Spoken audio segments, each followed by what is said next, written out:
Let's Talk Merrimack. I'm your host for today, Jen McInnes. I'm a longtime resident of Southern New Hampshire and I've been in Merrimack for about 17 years now. Fun fact about me, I've been really into crocheting stuffed animals lately. I just finished a purple octopus and a multicolored sloth. Now I'm working on a snake for my son. So that's been a fun way to spend some time this summer. The goal of this show is to talk about things that concern Merrimack residents and encourage you to get involved in the town. Today's episode focuses on the election for Merrimack's 8 State House seats. I am joined by Matthew Brown, candidate for New Hampshire State Representative from Merrimack. Thank you for being here, Matthew. Thank you very much. It's a pleasure to be on. Could you start by introducing yourself a little bit? Of course. I am a lifelong resident of Merrimack. I just recently graduated from Merrimack High School this last spring. I'm really excited to be able to be a candidate for the State House. I think now more than ever, we need fighters in Concord who are willing to put aside political differences to fight for lower costs. I have been involved in local government for about 5 years. I was the student representative on the school board, the Parks and Recreation Committee. I'm on Merrimack's 250th committee, as well as the Heritage Commission.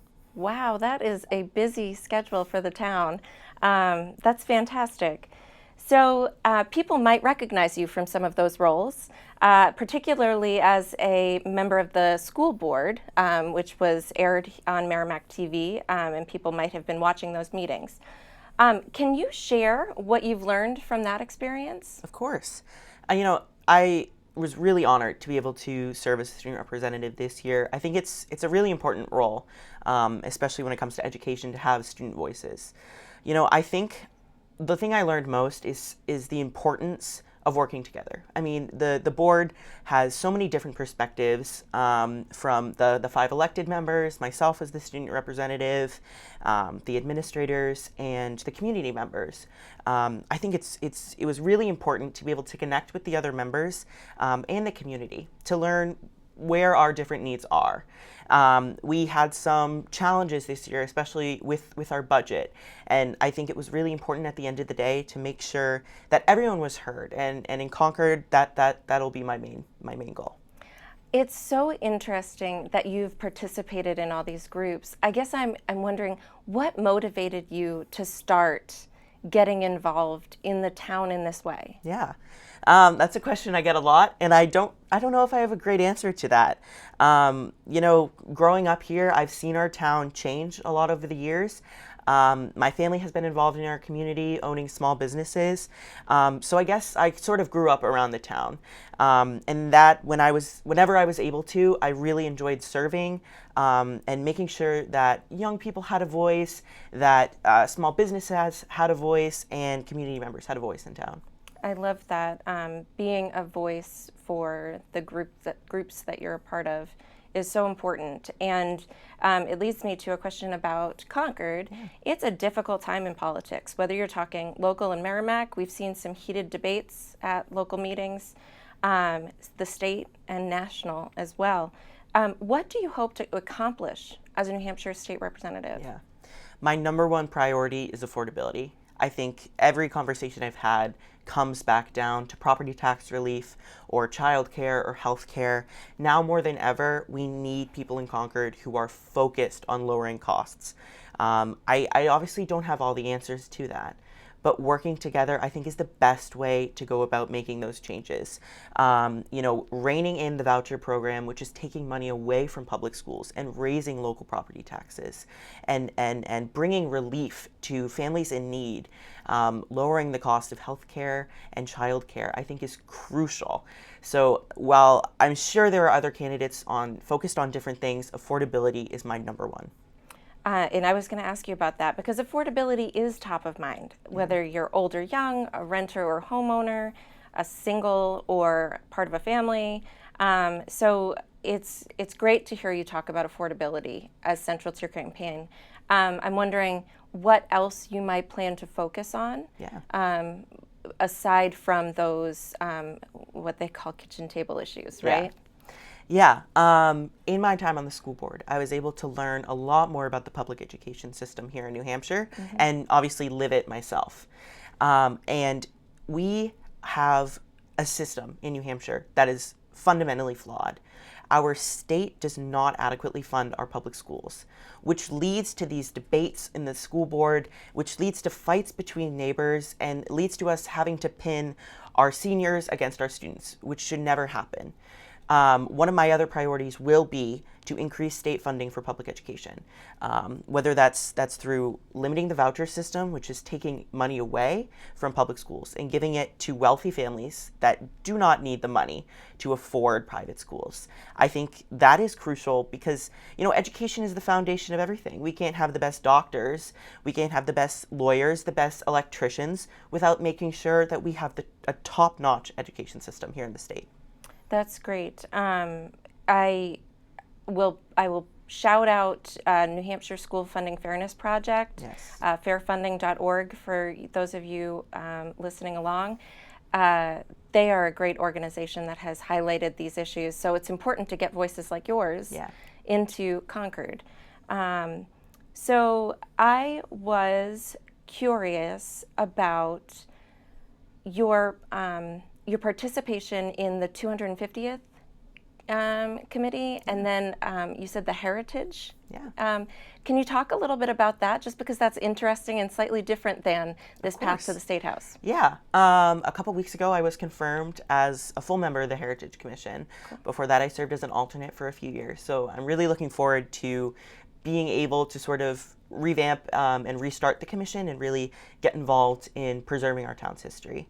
On the 250th committee, we've been working hard, obviously, with the 4th of July just happening, working with the Parks and Recreation Department, with the town council, to put on, the fireworks, the parade, and we also did a speech competition for our high schoolers, which was a really good way to showcase sort of the accomplishments and the really well-rounded speakers we have here in the school district. Well, you've clearly worked with pulling together lots of different organizations and people. That seems like a pretty critical skill to have. So there might be some naysayers that say, an 18-year-old doesn't know enough. You've already demonstrated those skills. That's great. The 250th celebration was so special. Yeah. So well done to the committee. Thank you. Yeah, absolutely. I was curious if there's some part of your experience pulling these groups together, working across different committee lines, that you think is going to help you if when you get to Concord. Yeah, definitely. I think my experience in the local government, and also just being someone who enjoys talking to people with different opinions, I think will really help to break gridlock. We have seen in Concord, partisan gridlock pretty much runs the city. And we're not going to get anything done unless we start to come together as a community. I think one of the good things about the New Hampshire legislature being so big is that we get different perspectives, a lot of different perspectives. One of the bad things, though, is that those perspectives don't always line up and they don't always work together. I am not devoted to an outside or a partisan agenda at all. My focus is on Merrimack. So I think using that experience, talking to people, working with different committees will help me start to break that gridlock. Because, I'm not afraid to work across the aisle as long as it means, focusing on what Merrimack needs, lower costs, and supporting public education. It sounds like an attainable goal, given how much you've worked across Merrimack. And anyone who knows Merrimack knows we are not blue or red. We are a beautiful shade of purple. Yes. And so to work in local government is to work with folks on all areas of the spectrum. Yeah. I was hoping to ask some fun get-to-know-you questions, so Awesome. A little bit of a lightning round here. Ice cream seems to be on the minds of New Englanders more than the rest of the country. So, hard or soft serve? Ooh, that's a really tough one. It is. I have to go with hard serve unless it is a Razzle from King Cone. Ooh, some of their combinations are fantastic. Yes. And if you had a choice, would you visit the lake or the ocean? A lake or the ocean? I'm going to have to go with the lake. Okay. Yeah. Anything particular about lakes that Lake Winnipesaukee. I love being able to ride around on a boat and just visit all the different bays like Meredith and Wolfboro. Yeah, absolutely. I was reminded recently at a lake how much quieter it is than the ocean, Yeah. which almost makes up for the murky bottom. Yes. So, how about pets? Do you have any pets? I have a dog. His name is Cinder, and he is pretty much our employee down at the family business. He's always down there. He greets people. Yep. His favorite activity is sitting in the parking lot, which Okay. is, he likes to sunbathe. He's adorable. I have a sunbather, four-legged sunbather myself at Yeah. home, so that's wonderful. There is going to be a number of opportunities for folks to get to know the New Hampshire State Representative candidates. For anyone unfamiliar, I guess I forgot to add some context there. Merrimack, being the biggest ward in the state, has 8 New Hampshire state rep seats. And there are 17 candidates this season, and there are 8 Democrats, 8 Republicans, and an independent running on the ballot. So that is the seat that we're talking about here, and that the State House, we have the 3rd largest legislature in the Western world, and we are New Hampshire. Yeah. So there's your trivia for today, folks. Yeah. This is just one short conversation. Like I said, there will be other opportunities, candidate forums, speaking events, and things like that. But how can folks connect with you if they want to continue the conversation and get to know you better? Yeah. You're more than welcome to visit my website. It's electmatthewbrown.com. I have a Facebook page, Matthew Brown for New Hampshire.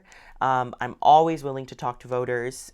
Whatever you need, you can find my contact information on those 2 sites. I'm happy to connect with people.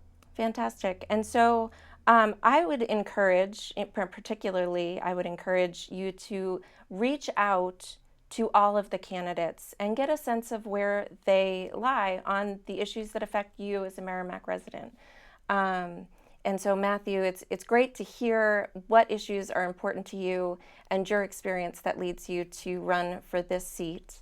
And I guess is there a surprising aspect of running for office that maybe you weren't anticipating, or a favorite part of running for office? So far, my favorite part has been being able to connect with people that I don't think I would have ever met. It's sort of crazy how many people sort of come out of the woodwork in campaigns, and you're really able to meet a lot of diverse perspectives and a lot of very knowledgeable individuals when you're running for office. That's fantastic. I would think, so for me, watching all of the campaigns kick off since June 15th, the end of filing, the hardest day was that parade, which was toasty warm. But the best part, as I'm watching all of you run, has been getting to know people. So to recap, just to make sure that it's crystal clear, your issues that you're going to focus on in Concord: affordability and public education. Yes. Did I get it? Okay. And so Merrimack, I hope this has been one informative interview as we try to sort through 17 candidates for those 8 seats. Thank you, Matthew. Anything you'd like to share in closing? Thank you very much to the team at Merrimack TV. Let's Talk Merrimack. It's been great to join you today. Fantastic. I really appreciate you taking the time. So that's our show for today, Merrimack. You'll definitely hear from more folks running for state rep. There are plenty to talk with, so stay tuned for more. We'd love to hear your ideas for shows or comments on shows that we have already aired. So reach out at talkmerrimack@gmail.com or follow us on socials at Talk Merrimack. We're on YouTube, Facebook, and Blue Sky. And so we are hoping that this can be a conversation with you as well. I look forward to our next conversation.